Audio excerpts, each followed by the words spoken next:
नमो नमः मित्रों, मैं उमेश चंद्र मिश्र आप सभी का संस्कृत मनोरमा चैनल में हार्दिक स्वागत करता हूं। मित्रों, यूपी टीजीटी एवं यूपी पीजीटी संस्कृत मनोरमा की जो पुस्तक प्रकाशित हुई है, आज मैं उसी के बारे में कुछ बताने के लिए उपस्थित हुआ हूं।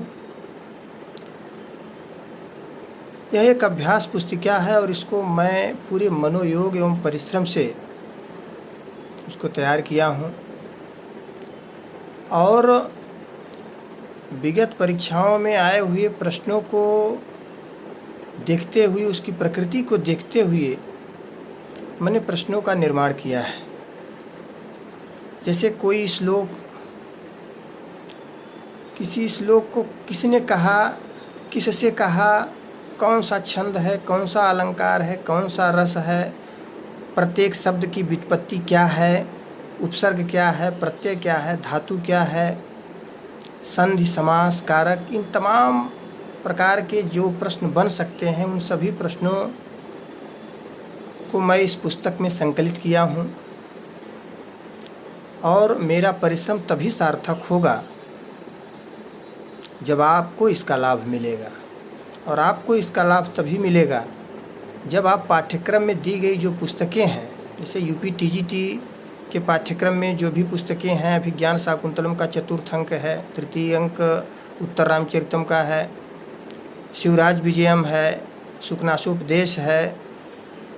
जब आप उसको पढ़ लीजिएगा, आपको लगेगा कि नहीं, अब हम इसको पढ़ लिए, हमारी तैयारी पूरी हो गई है, तो आप इस अभ्यास पुस्तिका को उठाइए और देखिए कि हमारी तैयारी कैसी हुई है। मैंने सभी प्रश्नों का लगभग संकलन इसमें कर दिया है। इसके लिए आपको परिश्रम करना होगा, क्योंकि और दूसरा कोई विकल्प नहीं है। परिश्रम तो आपको करना ही होगा। थॉमस अल्वा एडिसन ने कहा कि किसी भी सफलता में 1% योगदान प्रतिभा का होता है, बाकी का 99% योगदान परिश्रम का होता है। निश्चित रूप से यूपी टीजीटी के पाठ्यक्रम में नीति शतक है। नीति शतक का ही श्लोक है कि नमस्याम देवानुहत विधेस्तीपसगा विधिर्वंद्य सुप्रत्येत कर्मैक फलः फलम कर्मायत्यमिति किम परैः किंच विधिना नमस्त कर्मेभ्य विधिरप्नयभ्य प्रभोति। बहुत बढ़िया श्लोक है कि उस देवता को नमस्कार, लेकिन वह देवता भी विधि के बस में है। तो उस देवता को क्यों नमस्कार, उस ब्रह्मा को नमस्कार, उस विधि को नमस्कार, लेकिन वह विधि, वह ब्रह्मा भी कर्म के अनुसार फल देता है। तो उस ब्रह्म को क्यों नमस्कार, उस ब्रह्मा को क्यों नमस्कार, उस कर्म को ही नमस्कार जिस पर ब्रह्मा का बस नहीं है। कहने का तात्पर्य है कि कर्म की प्रधानता बताई गई है। आप सभी जानते हैं कि श्रीमद् भगवद गीता के द्वितीय अध्याय का जो 47वां श्लोक प्रसिद्ध श्लोक है, कर्मण्येवाधिकारस्ते मा फलेषु कदाचन मा कर्मफल हेतुर्भूमा ते संगोस्तु कर्मणि। माने कर्मण्येवाधिकारस्ते, कर्म पर अधिकार है, फल पर कदापि नहीं है। ऐसा क्यों भगवान श्री कृष्ण ने अर्जुन से कहा? ऐसा इसलिए कहा कि कर्म अगर आप कर दिए तो फल पर आपका अधिकार नहीं, फल तो मेरी मजबूरी बन गई, फल तो आपको मिलेगा ही, कर्म का बीज कभी नष्ट नहीं हो सकता है। इसलिए परिश्रम अति आवश्यक है। बार बार पुस्तक को पढ़ना होगा और इन सभी चीज़ों का जो ख्याल मैं इस पुस्तक को बनाने में किया हूँ, जैसे अभिज्ञान शाकुंतलम के चतुर्थ अंक का याश्चत्यद्य शकुंतलेत हृदय संस्पृष्टम उत्कंठया कंठस्तंभित वास वृत्ति कल्पस चिंता जड़म दर्शनम वैक्लव्य ममतावधि दृष्टिदम स्नेहादरण्य को सह पीड्यंते गृहण कथम नूतन्याद विश्लेष दुःखैर्नवै। तो याश्चत्यद्य शक, अब इसमें श्लोकांश एक पंक्ति दे दिया और पूछ लिया कि किसके द्वारा यह पंक्ति बोली गई है, यह श्लोकांश किसके द्वारा बोला गया है, किससे कहा गया है, कौन सा जो है अलंकार है, छंद है, रस है। तो इस प्रकार से जो भी प्रश्न बनते हैं मैंने इसमें इसका संकलन किया है। जैसे कि भर्तुर बहुमान सूचकम महादेवी शब्दम लभस्व किसकी उक्ति है? तो 3 तापसियाँ हैं, तो प्रथम तापसी है कि द्वितीय तापसी है कि तृतीय तापसी है, किसके द्वारा यह उक्ति कही गई है?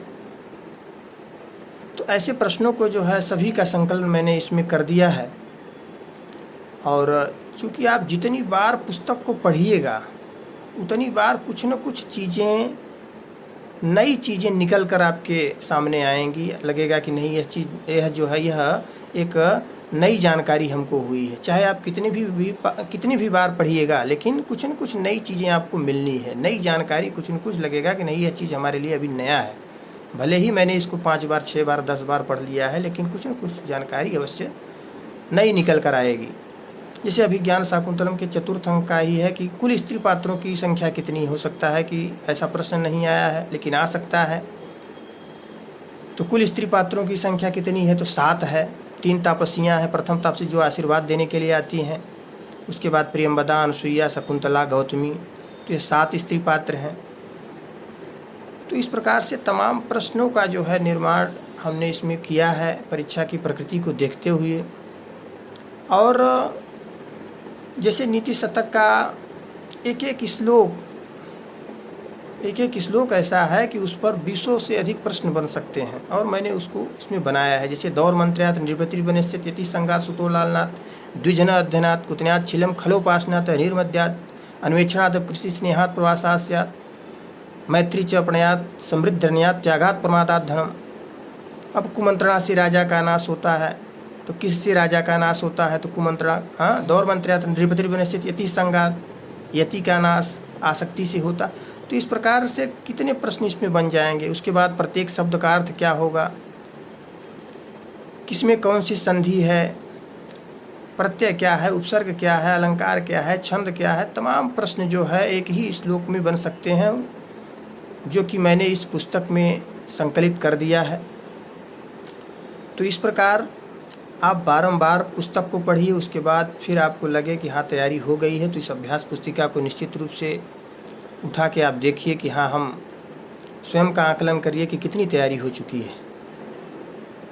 और आपको यह इतना ध्यान रखना होगा कि सर्वप्रथम दृढ़ इच्छा शक्ति होनी चाहिए। दृढ़ इच्छा शक्ति रहेगी तभी जाके आप कुछ कर पाइएगा, और उसके प्रति अगर इच्छा नहीं है तो शक्ति कहाँ से आएगी। तो एक पिपासा होनी चाहिए, बुभुक्षा होनी चाहिए कि नहीं, हमको यह करना है, और उसके लिए परिश्रम अति आवश्यक है। परिश्रम का कोई विकल्प नहीं है, जैसा कि मैं पहले बताया। और परिश्रम ऐसा नहीं कि 1 दिन 2 दिन 3 दिन कर दिए हो गया ख़त्म। निरंतरता होनी चाहिए, वह क्रम टूटने न पाए। निरंतरता अगर टूट गई तो निश्चित रूप से उदासीनता आ जाएगी। 1 दिन अगर टूटा तो 4 दिन आपका व्यर्थ जाने वाला है, यह निश्चित है। तो दृढ़ इच्छा शक्ति के साथ साथ परिश्रम और निरंतरता का होना आवश्यक है, और धैर्य होना चाहिए।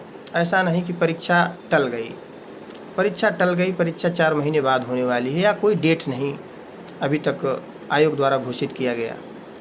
तो ऐसा नहीं कि आप सब कुछ छोड़ दीजिए कि चलिए अभी परीक्षा नहीं है तो अभी नहीं, बाद में। तो आपको धैर्य बनाकर रखना होगा कि हमको पढ़ते रहना है, अनवरत हमको जारी रखना है अपनी पढ़ाई। और विश्वास का होना बहुत ज़रूरी है। विश्वास की 1 सीट हमको ले ही लेना है। जैसे सुभाष चंद्र बोस से पूछा गया कि IAS का एग्ज़ाम आप देने आए हैं तो कुल कितनी सीटें हैं? उन्होंने कहा कि 20 सीट है। कैसा स्थान आपका आएगा? तो उन्होंने कहा कि 20वां तो आएगा।